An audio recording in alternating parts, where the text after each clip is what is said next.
Hello বন্ধুরা, এই পৃথিবীতে তোমার সবচেয়ে কাছের মানুষ, সবচেয়ে প্রিয় মানুষ কে জানো? ভগবান, আল্লাহ, গড, যাই বলো না কেন, সেই তোমার সবচেয়ে কাছে এবং প্রিয় মানুষ। কারণ সে ছাড়া তোমার ভালো এই পৃথিবীতে অন্য কেউ চাইবে না, তাই না? সব হচ্ছে গিভ অ্যান্ড টেক। তিনিও গিভ অ্যান্ড টেক চান। সেই চাওয়ার মধ্যে তোমার উন্নতি, অর্থাৎ তিনি চান তাকে তুমি ডাকো যাতে তোমার উন্নতি হয়। কিন্তু আমরা তাকে ডাকি না, কারণ আমরা সংসারের চাপে ছেলে মেয়ে, সকালবেলা উঠে এই ছেলে কলেজ যাবে, এই মেয়ে যাবে, এই সব চিন্তাভাবনা করি, তাকে কিন্তু ঠিকভাবে ডাকি না। অথচ সে কিন্তু দুহাত ভরে দিয়ে যায় প্রত্যেকটা মানুষকে। কেউ বলতে পারবে না আমাকে ভগবান দেয় না। ভগবান কোনোদিন কারো ক্ষতি করতে পারে না, এটা তার অক্ষমতা। অথচ তাকে আমরা দিন রাত আমরা কত তাচ্ছিল্য করি, কত কটু কথা বলি, তাও কিন্তু সে চুপচাপ হজম করে। আমাদের এতটুকু ক্ষতি করার তো মানসিকতাই নেই, আর উনি পারেনও না। চেষ্টা করে যেন আমরা যাতে ভালো থাকি, তাই না?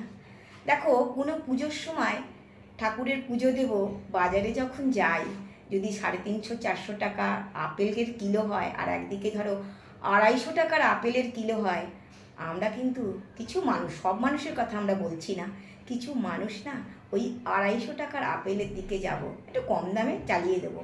কিন্তু একটু চিন্তা করে দেখো তো, এই যে আমরা পয়সাটা পাচ্ছি বা আমাদের যতটুকু প্রয়োজন বা তার থেকে বেশি যিনি জুগিয়ে যাচ্ছেন, তাকে দিতে গেলে এত কার্পণ্য কেন বলো?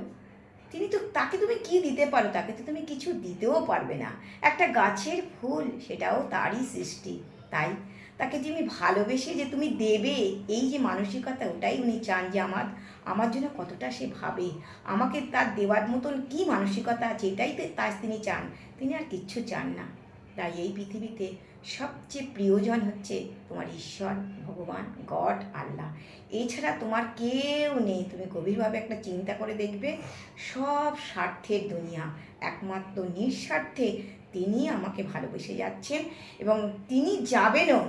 অনেক সময় অনেক কিছু আমাদের হয়, সেটা আমরা নিজেরাই তৈরি করি, সেইখানে ঈশ্বরের হাত বাঁধা থাকে, ঈশ্বর কিছু করতে পারেন না।